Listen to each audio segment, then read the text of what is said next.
NT Ramarao స్థాపించిన టీడీపీకి రాష్ట్ర అధ్యక్షుడిని కావడం సంతోషంగా ఉందని పల్లా శ్రీనివాసరావు అన్నారు. తనకు పదవి ఇచ్చినందుకు చంద్రబాబు, లోకేష్ కు ధన్యవాదాలు తెలిపారు. వైసీపీ హయాంలో విశాఖ గంజాయికి రాజధానిగా మారిందన్న ఆయన తాము విశాఖను ఆర్థిక రాజధానిగా చేస్తామన్నారు. స్టీల్ ప్లాంట్ ప్రైవేటీకరణ కాకుండా ప్రయత్నిస్తాము అంటున్న పల్లా శ్రీనివాసరావుతో మా ప్రతినిధి రామకృష్ణ ఫేస్ టు ఫేస్. 2024 సార్వత్రిక ఎన్నికల్లో తెలుగుదేశం పార్టీ తరఫున గాజువాక ఎమ్మెల్యే అభ్యర్థిగా పోటీ చేసి రాష్ట్రంలోనే అత్యధిక మెజార్టీతో గెలుపొందారు పల్లా శ్రీనివాస్ గారు. ఇప్పుడు ఆయనకి తెలుగుదేశం పార్టీ కూడా చాలా గౌరవం ఇచ్చింది. ఆంధ్రప్రదేశ్ రాష్ట్ర తెలుగుదేశం పార్టీ అధ్యక్షులుగా నియమించారు. ఇదే అంశంపై మనతో మాట్లాడడానికి పల్లా శ్రీనివాస్ గారు ఉన్నారు. సార్, ముందుగా మీకు అభినందన సార్. రాష్ట్రంలో అత్యధిక మెజార్టీ తర్వాత తెలుగుదేశం పార్టీ రాష్ట్ర అధ్యక్షులుగా నియమించినందుకు ఎలా ఫీల్? నేను చాలా ఆనందంగా ఉందండి. నేను ముందుగా మా తెలుగుదేశం పార్టీ జాతీయ అధ్యక్షులు, ముఖ్యమంత్రి అయినటువంటి శ్రీ నారా చంద్రబాబు నాయుడు గారికి నేను ప్రత్యేకంగా ధన్యవాదాలు తెలియజేస్తున్నానండి. అలాగే మా జాతీయ ప్రధాన కార్యదర్శి లోకేష్ బాబు గారికి కూడా నేను యువ నాయకత్వాన్ని ప్రోత్సహించాలని ఒక ఆలోచనతో ఆయన నాకు ఈ పదవి ఇచ్చినందుకు వారికి కూడా ధన్యవాదాలు తెలియజేస్తున్నానండి.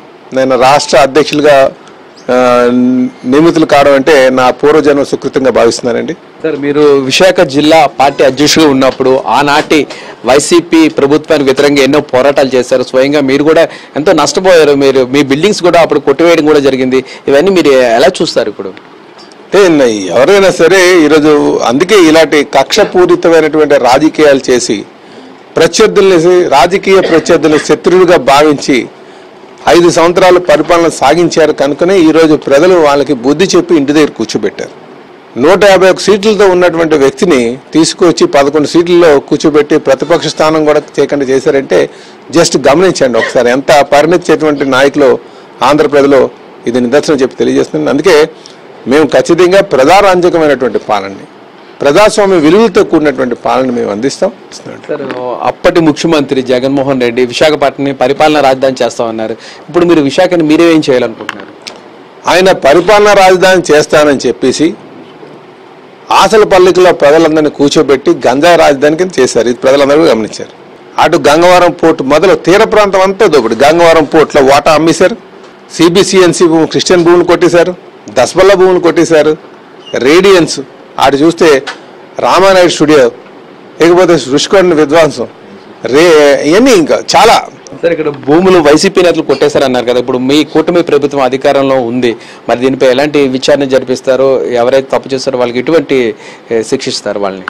సరే, ఇప్పుడు ఏవైతే ఈ భూములు కొట్టేశారో, ఇటు సిబిసిఎన్సి కావచ్చు, లేకపోతే దస్పల్లా కావచ్చు, లేకపోతే అటు రేడియన్స్ కావచ్చు, వీటిలన్నిటి కూడా, అలాగే ముఖ్యంగా ఎస్సీ ఎస్టీకి సంబంధించిన, బీసీ సంబంధించిన డీఫామ్ ల్యాండ్స్ కావచ్చు, ఈ ఫ్రీ హోల్డ్ సర్టిఫికెట్లు ఇవ్వకండి, ఇవన్నీ కూడా ముందు వెళ్ళి ప్రొహిబిటెడ్ లిస్టులో పెట్టి దాని మీద ఎంక్వైరీ చేయాల్సినటువంటి అవసరం ఉందండి. సార్, అయితే రుషికొండని ఇప్పుడు ఏం చేయాలనుకుంటున్నారు? రుషికొండలో సుమారు 700 కోట్లు పెట్టి ఆ బిల్డింగ్ నిర్మాణం చేశారండి. అది ప్రభుత్వంతో మనం ఆలోచన చేస్తాం. ముఖ్యంగా అన్నిటికంటే ఇంపార్టెంట్ ఏంటంటే విశాఖపట్నం ప్రజల యొక్క ఆలోచనకు అనుగుణంగా మేము నడుచుకుంటాం ఆ బిల్డింగ్ విషయంలో మాత్రం. సార్, మీ నియోజకవర్గంలోనే స్టీల్ ప్లాంట్ ఉంది. స్టీల్ ప్లాంట్ ప్రైవేటీకరణ కాకుండా మీరు ఎటువంటి చర్యలు తీసుకుంటారు? స్టీల్ ప్లాంట్ ప్రైవేటీకరణ కాదనే ఉద్దేశంతోనే నేను మా ఎలక్షన్లో కూడా అది పబ్లిక్ సెక్టార్లోనే కొనసాగించాలి, అదే మా ప్రధానమైన ధ్యేయం అని చెప్పి మేము వెళ్ళామండి.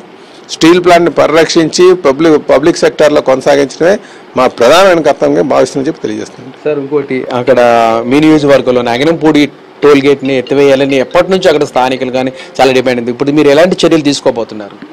4 రోజుల్లో తీపిస్తానని చెప్పి ఎలక్షన్లో మాట ఇచ్చానండి. సార్, నేను 4 రోజుల్లో తీపిస్తానండి. సార్, మీరు తాజాగా మీరు చూడొచ్చు, మాజీ ముఖ్యమంత్రి గారు జగన్మోహన్ రెడ్డి గారు ఒక ట్వీట్ చేశారు.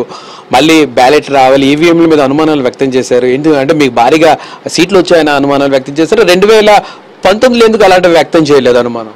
ఈవీఎంలు ఒకళ్ళు మేనేజ్ చేయాలనుకుంటే మరి బీజేపీ చేతిలో ఉంటుంది కదా. బీజేపీకి 240 ఎందుకు రావాలి? 350 తీసుకొచ్చింది కదా. ప్రజలు మీకు ఇచ్చినటువంటి అధికారాన్ని దుర్వినియోగం చేసుకున్నారు కనుక ఈరోజు మిమ్మల్ని ఇంట్లో కూర్చోబెట్టారు. అయితే జగన్మోహన్ రెడ్డి గారు అంటారు, కళ్ళు మూసుకుంటే 5 ఏళ్ళు గడిచిపోతే మళ్ళీ మందే అధికారం అంటారు. అది సాధ్యమని అంటారా?